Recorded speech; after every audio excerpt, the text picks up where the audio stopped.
the stare of the champion against the challenger. Stone Cold! Stone Cold! Stone Cold! Wait a minute! 5, 4. Boy, it's been a minute. Boy, it has been a minute since we have been live. It has been a minute, and we are back live. Wrestling Unleashed podcast. It's been a minute. We've been getting everything together. Been trying to get things right, man. Been trying to get things right. Folks been getting busy. You know what I'm saying? Folks got lifestyles, but we got to, continue down the path of getting things right. And today we just going to go through a few things, you know what I'm saying, that's been on our mind, you know what I mean, that's been going on in the wrestling world. We're going to talk about a few things about that. We're also going to talk about the new podcast that we're going to be putting together here called The Residents, where we talk about real places, real people, and real things, real life entrepreneurs, real life small business owners, whether it be black or white, Hispanic, or whatever it may be, landscapers, electricians, repairmen, plumbers, electric, you know what I mean? Whatever it may be, we're going to be on here live. So we're going to get right back into this. Like we said, we thankful for that y'all coming back on here, doing y'all thing with us. You know what I mean? We appreciate y'all being patient with us. It's been a minute, man. But we're going to get right into it, man. And we're going to talk about this last recording, y'all. This last recording of SmackDown. And I remember when, wrestling was always recorded. You know what I'm saying, cousin? It was always used to be recorded. We never really got to watch anything live because it was already recorded and taped on USA Network back in the day. Nowadays we get kind of, we're get kind of a special treatment, when you get it live now. But this past week's recording, you know what I mean, with the SmackDown, they had the Joe Hendry facing The Miz in the Miracle on 34th Street fight. Don't say his name. Don't say his name. Hey, what do you think about that match, man? I don't know what to say. What is your thoughts on that match? Okay, I knew our truth was the bunny. You didn't know that. You didn't know that. Look, you didn't know bro, that. Look. Our truth is always the dead buddy. You think Archer? Yeah, he's always the one that's the bunny. He is. But that shit was funny. It was a good way to start it off because it was funny. It was funny. Hey, look, that was funny. I'm gonna say this. I laughed my hardest when I did find out it was him. When I seen it was him, I laughed my hardest because I was like, "Oh snap, our truth." No, the bunny hop that he did at the end. That's what got me because I knew he was I was laughing my ass off on that, bro. That was pretty funny. I mean, to see them giving Joe Hendry a nice little push is cool. I mean, it would be nice to see WWE give a lot of other people the push, give a lot of other people the recognition. I mean, and I feel like they have been. I feel like they have been doing certain things in a good way. Don't get me wrong. I'm not the person that puts the behinds in the seats. I'm not the one that writes the production, or the storylines or anything like that. So what I say is just a take. What I say is just, something that I feel. You know what I mean? It's our own personal opinion. Exactly. I feel like, just being honest, there's a lot of people like, Javon Evans. I call him Jay Malachi. That's the name that I know him by, because that's when I first met him out here in North Carolina. When we first moved out here. I ain't got to go on to all that. But anyway, that was his first original wrestling name anyway. Well, not original. He's been by some other names, but that's what I know about. No, like when he got like big up there when he was in AEW and shit like that. Correct. Yep. And let's move forward with this. Hey, what did you think about the Charlotte Flair defeating Lash Legend? What about what you think about Last Legend and Nia Jax's team? Like, what do you think about that? If WWE was not so stereotypical, they'd be the champs. What do you mean by stereotypical? Think about it. Look, I'm not saying Asuka and them couldn't beat them, but come on. Look, I'm gonna just say this. Come on. Look, I'm gonna just say this. Listen, just hear me out, okay? WWE has a problem with pushing a lot of. Yeah, we know. They have them, and I'm not even trying to get into the politics of things. You know what I mean? Well, yeah.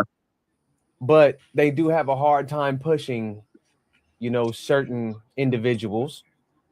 I feel like it takes them a long time to develop, people of color.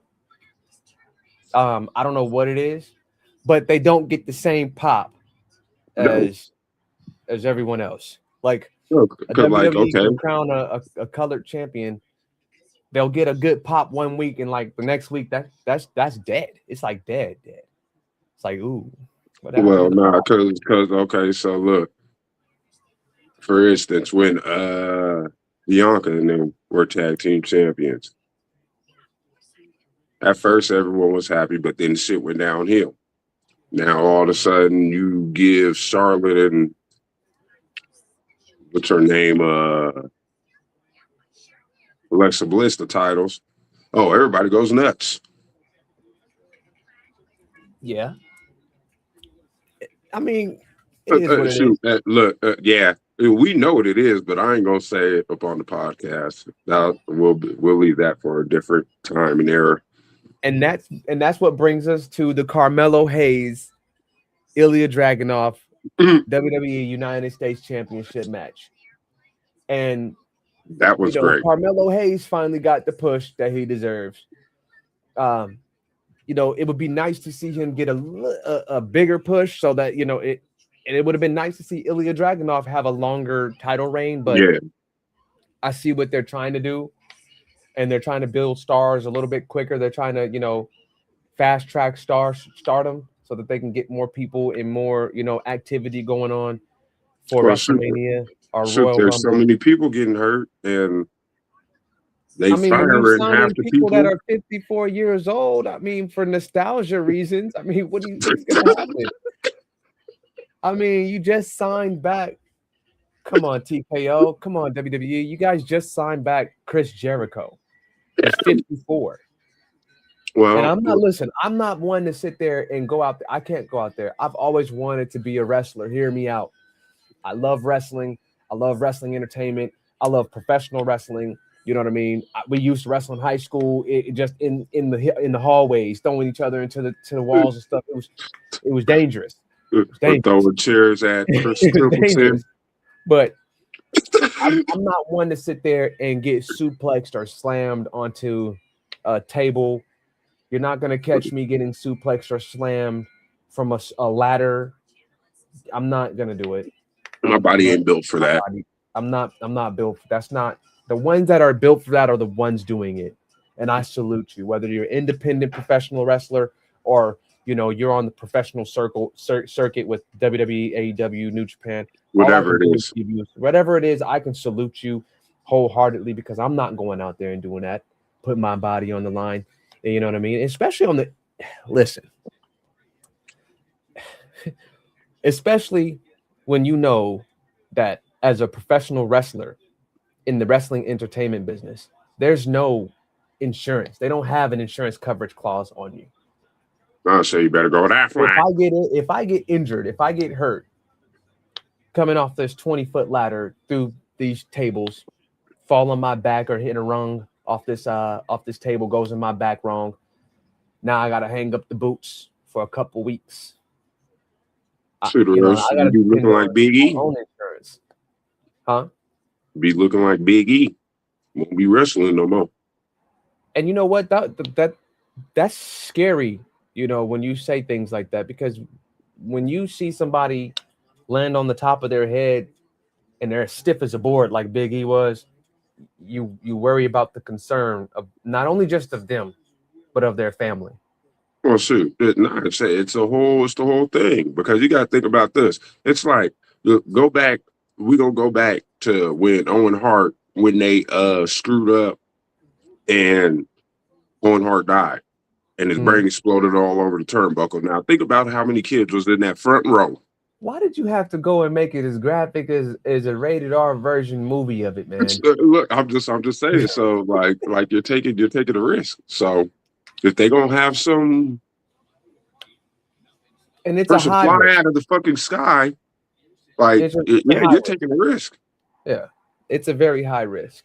And to get back on it, I'm happy that they're giving the push to Carmelo Hayes and Ilya Dragunov coming back after that huge knee injury. Knee injuries are devastating. Those type of injuries, limb injuries, shoulder injuries, especially in the entertainment business like they're in, those are vital injuries. And to come back, you're not going to be the same. I mean, look at Charlotte Flair, for instance. Look at Asuka, for instance. Both same knee. All three of them. Ilya Dragunov, same knee. All of them. They had to change up their move sets, had to change the way that they move around the ring, had to change. Now, you don't see Charlotte Flair doing backflips and stuff like that off the top rope no more outside the ring. You don't see her doing none of that no more. Like, it's too risky. It is. It's a high risk. You know what I mean? And let's move forward with Gulia. What's her name? Julia and Kiana James. They defeated in what state? They mowed the wire released to lose it unclipped by accident. Oh, okay. So you saying that you think that the ropes are a little loose?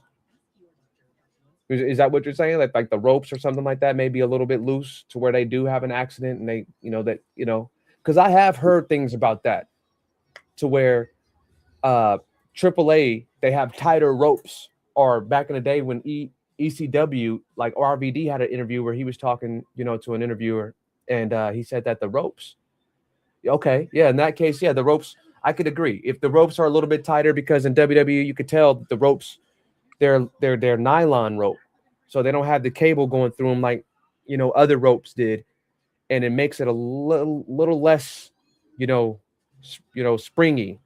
They're a little less loose, so it's harder for them to really get that going. Yeah, he lost his connection, but he'll be back in. But that's a good analysis there, because I mean, like I said, I've ran the ropes a few times, and I'll tell you what, that shit hurts. Just to bounce off that shit hurts. I don't understand. I can just imagine getting your foot hung up on the rope and having that problem where you're sitting there like, oh snap, my leg just got hung up in this rope. Now I'm terrible. I tore my whole ACL, my LCL, my MCL, PCL, whatever the L. I done tore all that up. I done tore it all up. It's all gone now.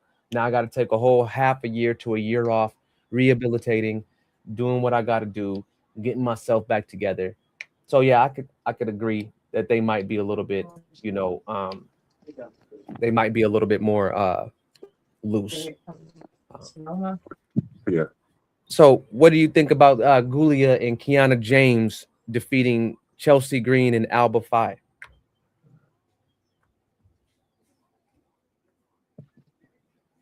I feel like with that one, I feel like Gulia, while she was in the NXT, she was really good. You know what I mean? By herself. And I feel like when WWE has nothing, they don't have like a storyline or anything for their wrestlers. And I feel like both, manager. They put them in a tag team together, or have somebody be a manager or something like that. I feel like Gulia would be better by herself. But then again, like I said, I'm not the one that's writing the stories. I don't know. You know what I mean? I'm just out here making takes and doing podcasts with y'all, hanging out. You know what I mean? So I feel like, that's cool. Hey, what do you think about Drew McIntyre's disrespectful remarks to Cody Rhodes and his wife? They're letting certain people go, letting them say certain things, but he's probably gonna get a 10K fine for it. Just like, when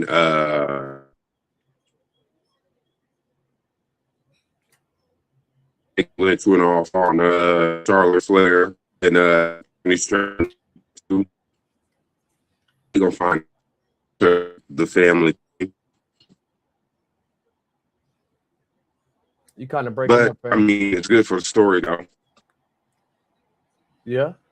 I mean, yeah, it is good for the story. It is. I heard what you said at the end. It is good for the story. And I'm reading what Logical said. And Logical, you're right though. You know what I mean? It's different. You have some valid points there too. It is a bit different.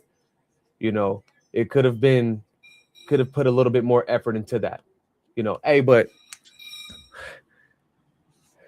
who am I, man? You know what I'm saying? I'm like, you know, I look at it like this.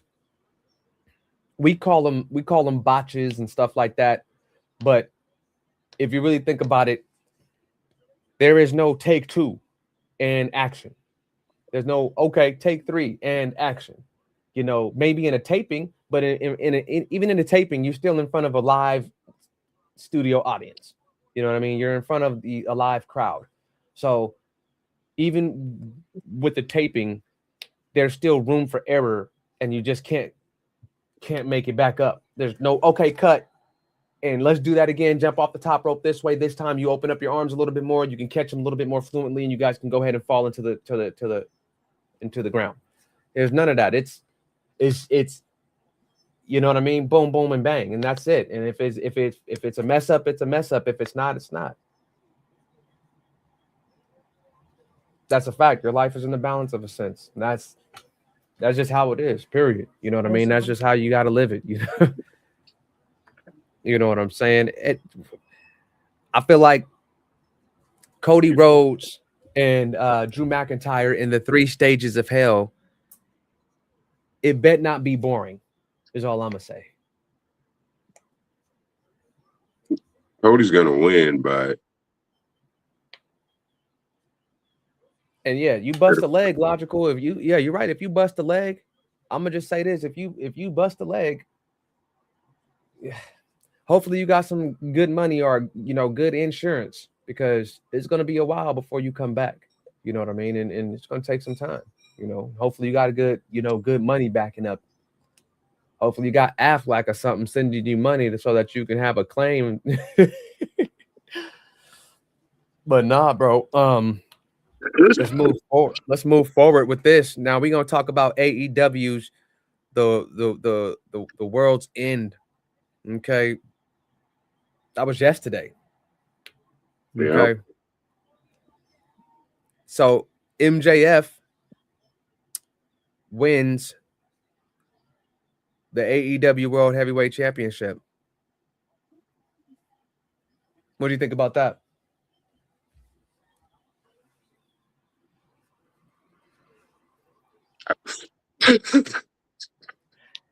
Listen, all I can say is congratulations, MJF. You're on my Facebook page. I've reached out to you a few times. You've reached back out. You've always been cool. You've always spoken. You always told me every time I asked you to get on the podcast, you ain't got time, and I respect it. So congratulations. You know, Maxwell, Jacob, Friedman. Congratulations. Oh yeah, Logical leg, back, and neck injuries are tight, especially in the entertainment business. You know, think about if somebody's holding you up like this and they slip, or your body just so happens to your balance misses, you fall down on your neck now. And you got a neck injury, severe neck injury. And it doesn't even have to be severe. Let's not put that on nobody's life. A minor neck injury just for perhaps. You're going to be out of commission. They're not going to clear you to do any slams or anything like that for quite some time.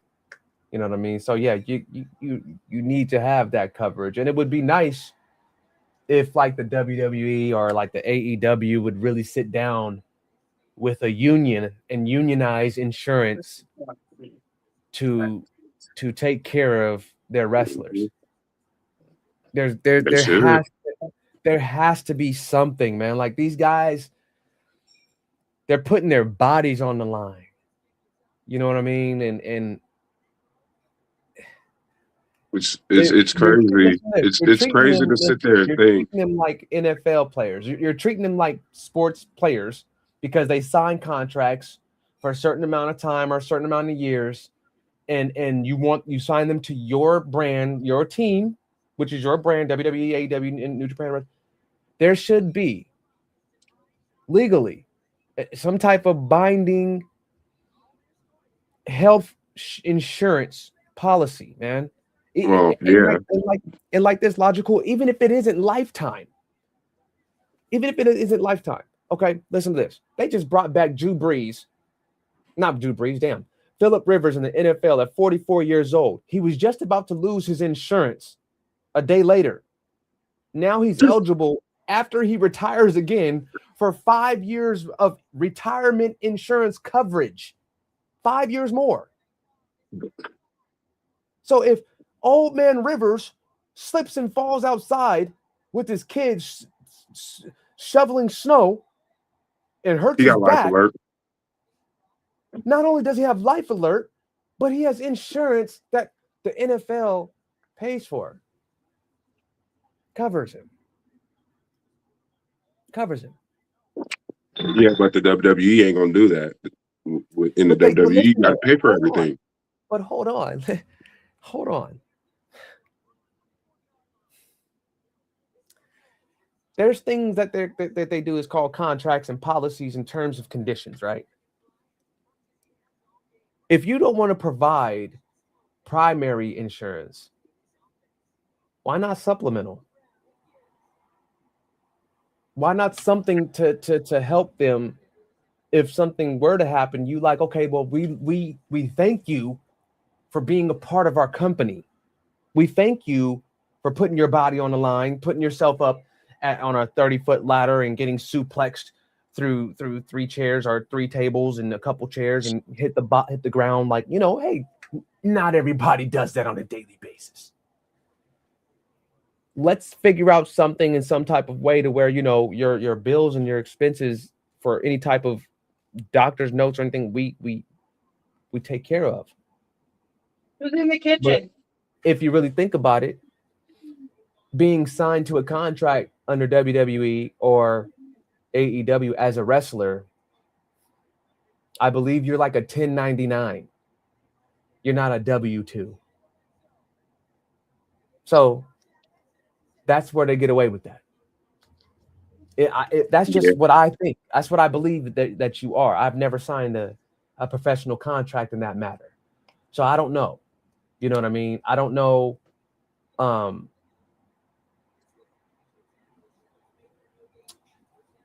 Oh, okay. WWE has insurance on certain guys to recomp money invested. You know, I can see that. Maybe like I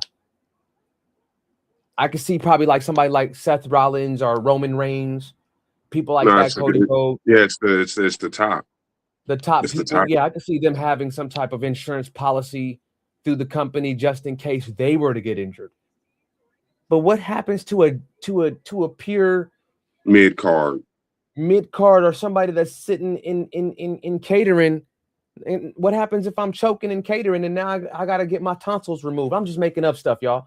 And now I gotta talk through my throat like the old king. Who's going to pay for that? Me?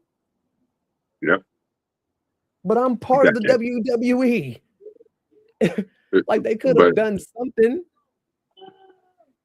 Like, yeah, but I see what you're saying. Roman Reigns, yeah. Cody Rhodes, yes. Seth Rollins, yes. CM Punk. I mean, he does have a life insurance policy because he's a senior citizen. So yes. Jesus Christ. What about LA Knight? He most definitely too. People don't know how old LA Knight is. No, I know. He Eli damn Drake is near old, bro. shoot. LA Knight is only damn near like 3 years older than me. I think he's 45.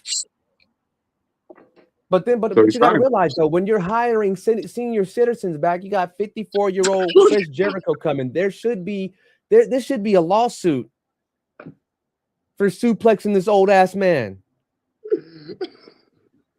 Hey, he can get back up. That's the difference. That is true. He couldn't get back up because they've been doing it for so long. So their bodies are used to that.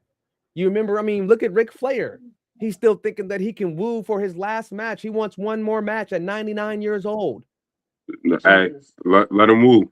Let him just let him go in there, hit that rope, do his patented elbow, and hit that woo.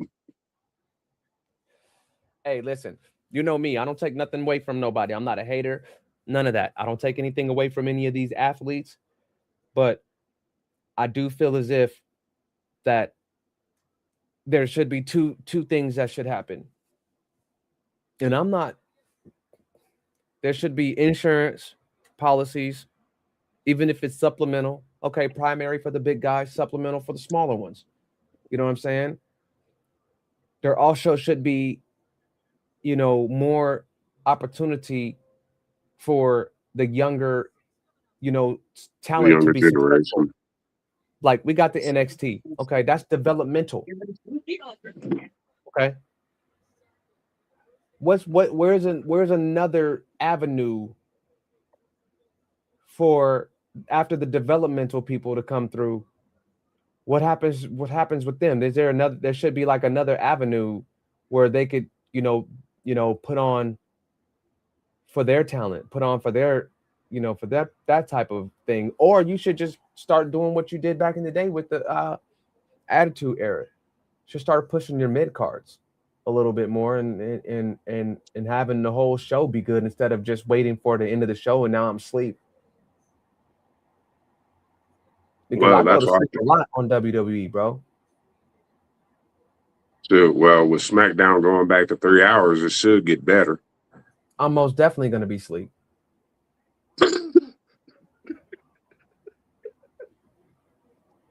The first 20 minutes is always a talk show. Like so that's why what you do for the first 20 minutes, like we normally do, me and you is talking shit up on the PS5. You hop on the PS5 for the first 20 minutes. Don't watch that crap. Go ahead and shoot so people did go up on it and watch it. Man, hey, look. Look, it's a doozy, man. It's a doozy. You know what I mean? And it's crazy. But we about to be running up on 30 minutes here. And let's get on into this information we got running for you. So like we were saying, we got the new podcast we putting together. It's called The Resident Podcast. It is a podcast. We're going to be talking to real people, real entrepreneurs, real sports enthusiasts, analysts, coaches, things of that sort, all types of people.